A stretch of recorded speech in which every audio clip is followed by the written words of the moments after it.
Assalamualaikum warahmatullahi wabarakatuh. Kita lanjutkan untuk tutorial yang berikutnya, yaitu dua cara ya. Cara yang pertama bagaimana membuat slide pembelajaran atau presentasi. Yang kedua, bagaimana caranya memberikan tugas kepada siswa, baik berupa slide presentasi, berupa kuis, ataupun gabungan slide presentasi dan kuis itu sendiri. Caranya sangat simpel sekali, saya akan jelaskan secara ringkas. Oke, kita akan bahas cara yang pertama, bagaimana caranya membuat slide presentasi pembelajaran. Langkahnya, kita klik tombol buat di sini, kemudian klik pelajaran. Di sini akan muncul untuk judul pelajarannya atau judul slide pembelajarannya. Kita masukkan misal konsep dasar. Kebetulan saya mengajar di Simkomdik. Saya masukkan ini. Untuk subjek yang relevannya ini berhubungan dengan komputer dan pendidikan. Selanjutnya, nah inilah tampilan mengedit atau membuat slide presentasi pembelajaran di Quizizz. Ada beberapa fitur. Yang pertama, kita bisa mengganti font dengan bawaannya, ya. Tetapi kita terbatas, ada basic font. Untuk yang super font itu kita harus menjadi super dulu atau di-upgrade ya. Tidak menjadi masalah, yang penting nanti isinya. Kemudian ada jenis title-nya, font itu sendiri bisa kecil, menengah, ataupun besar. Kemudian untuk body-nya, ini teks yang di bawah setelah judul ya, bisa menggantikannya dengan kecil ataupun sangat besar. Kemudian di pojok kanan ada untuk mengedit teks, jadi kita tidak bisa langsung ketik di sini, harus di kolom ini untuk mengganti teks, misal untuk judul ataupun subjudul. Oke, kita langsung saja demonstrasikan, misal untuk subjudul, misal biasanya oleh pengampu atau guru. Nah, ya seperti itu. Kemudian jika kita ingin mengganti gambar, menambah gambar, tinggal klik gambarnya. Nah, ini gambar yang disediakan oleh Quizizz. Kita bisa mengupload gambar secara manual dengan cara upload gambar. Bisa diklik ini kalau mau upload dari komputer. Nah, misal seperti ini, yang mau mengupload dari komputer ya. Ataupun kita bisa menyalin URL gambar dari website yang lain. Misal kita cari gambar.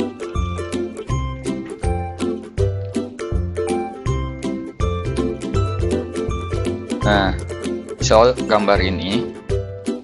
Kemudian kita klik kanan, copy image address. Kopikan ke sini. Tunggu sampai proses upload selesai. Nah, jadi itu. Jadi menariknya kita itu bisa menghemat ruang penyimpanan kita karena kita bisa mengupload dari link URL yang lain. Ini kita tinggal atur posisi gambarnya, mau di crop, mau diregangkan, atau dipas gambarkan, atau di fit. Itu untuk cover ya, jenisnya teks, subjudul, dan gambar. Kemudian jika kita ingin menambahkan slide, kita tinggal klik tambahkan slide. Di sini ada berbagai macam jenis menambahkan slide. Ada judul dan subjudul, ada judul dan teks, ada judul dan poin. Misal kita memasukkan judul dan subjudul. Oke, ini judul ya. Ini subjudul. Kemudian kalau bentuknya judul dan poin seperti ini. Judul poin. Nah, ini poin-poinnya ya. Untuk menambah poin, kita tinggal tekan enter saja, atau secara otomatis dia akan memasuki pada garis baru ya untuk poin. Nah, ini. Kemudian kita masukkan misal yang judul dan teks. Ini judul, ini teks. Nah, ini teks. Jadi kita bisa memasukkan misal pengertian dan sebagainya. Oke, kemudian kita masukkan media. Untuk gambar atau untuk video dan audio itu versinya ada di versi Pro, jadi kita tidak bisa menggunakannya sebelum kita mengupgrade-nya. Sayang sekali ya. tapi tidak apa-apa. Contoh dengan audio sama, dia harus di-upgrade. Nah, untung saja untuk gambar kita bisa menggunakannya. Jadi kita punya kesempatan menggunakan versi yang gratis ini walaupun hanya dengan gambar saja. Misal kita upload gambar di sini, ada gambar apa? Oke, ini upload dari komputer ya. Kemudian bisa memasukkan caption, misal ini gambar contoh.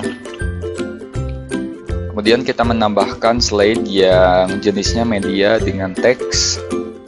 Jadi gambar dengan teks, ini gambar. Kemudian ini judul, sini ada teks, paragraf ya. Kemudian kita tambahkan slide judul yang lain, ada gambar beserta poin. Nah, di sini poin 1,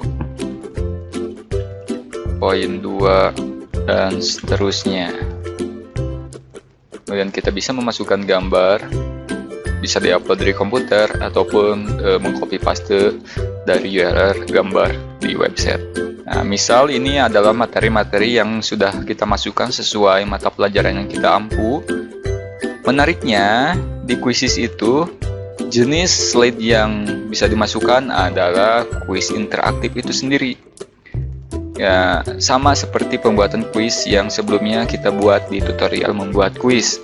Ada jenis pertanyaan PG, pilihan ganda, memilih dari satu, dan lainnya. Oke, kita masukkan, misal ini karena ini evaluasi ya, di akhir pembelajaran ada kuisnya. Jadi siswa bisa langsung mengerjakan evaluasi. Misal di sini kuis 1, jawaban 2, jawaban 3, jawaban 4, jawaban 5. Misal yang benarnya itu jawaban 2 atau B. Dan sebagainya. Kita bisa memasukkan berbagai jenis pertanyaan kuis. Ataupun kita bisa memasukkan kuis dari yang telah dibuat oleh orang lain. Misal dengan memanfaatkan teleport ya.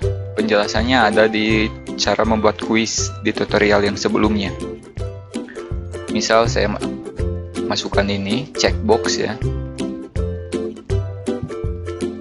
Kemudian kapan masalah muncul, tambahkan. Oke.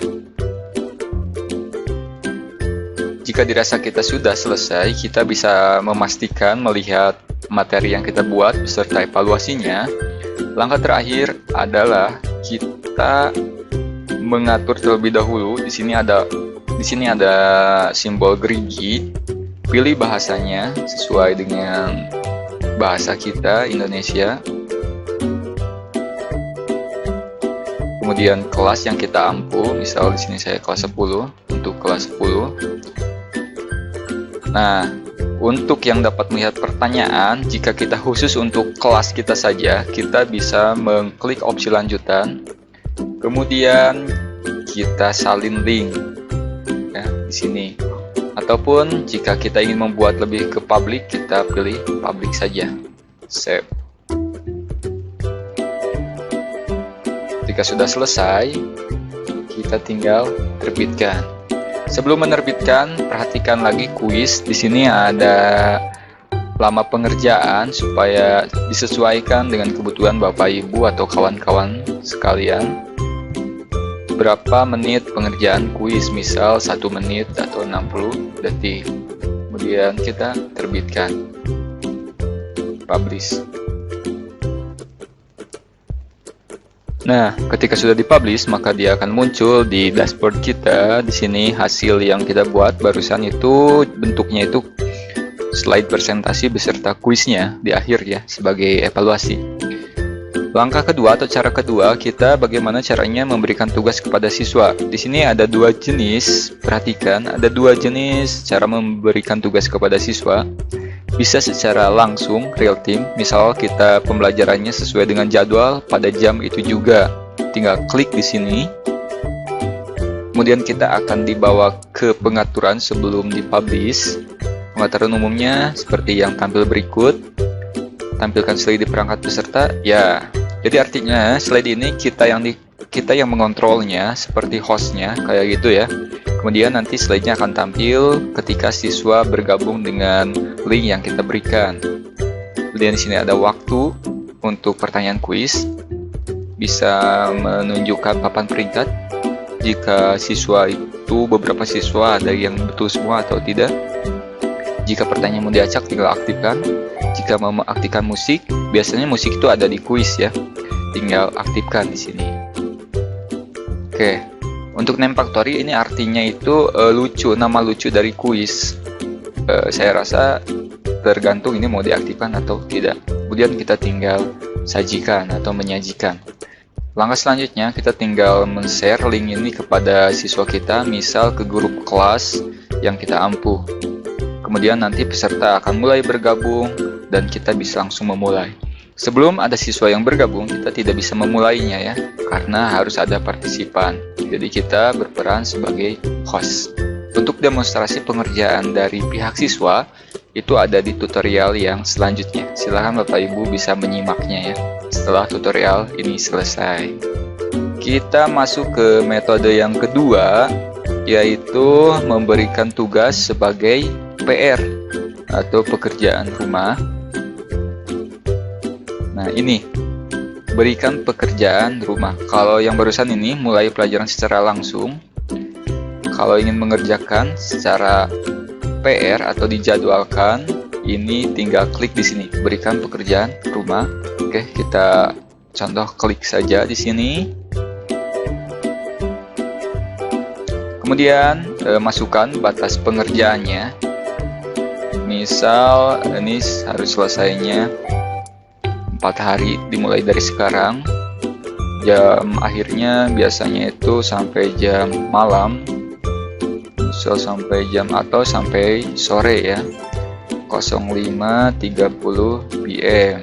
Kemudian setelah selesai mengatur batas waktu pengerjaan, kita tinggal klik di sini bisa lanjutkan.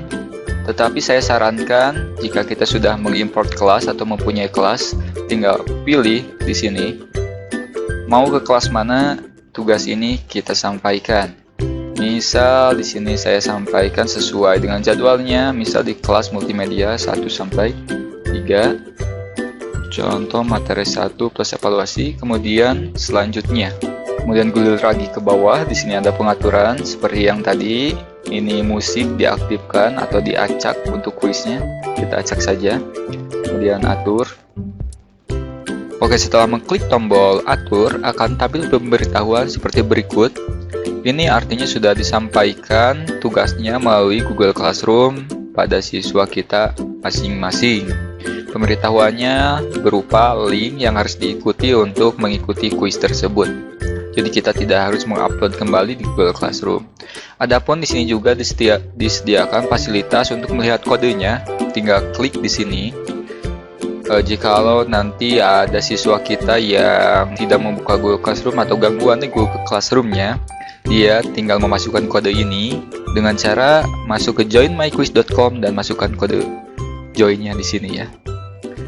Nah, demikian cara memberikan tugas. Jadi ada 2 cara memberikan tugas. Yang pertama bisa secara langsung, jadi kita sebagai hostnya.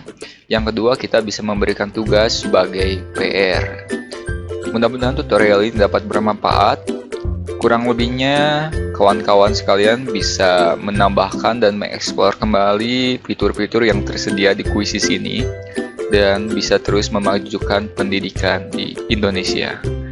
Semoga bermanfaat. Akhirul kalam. Assalamualaikum warahmatullahi wabarakatuh. Jangan lupa tutorial selanjutnya ada pada video yang tampil berikut ini.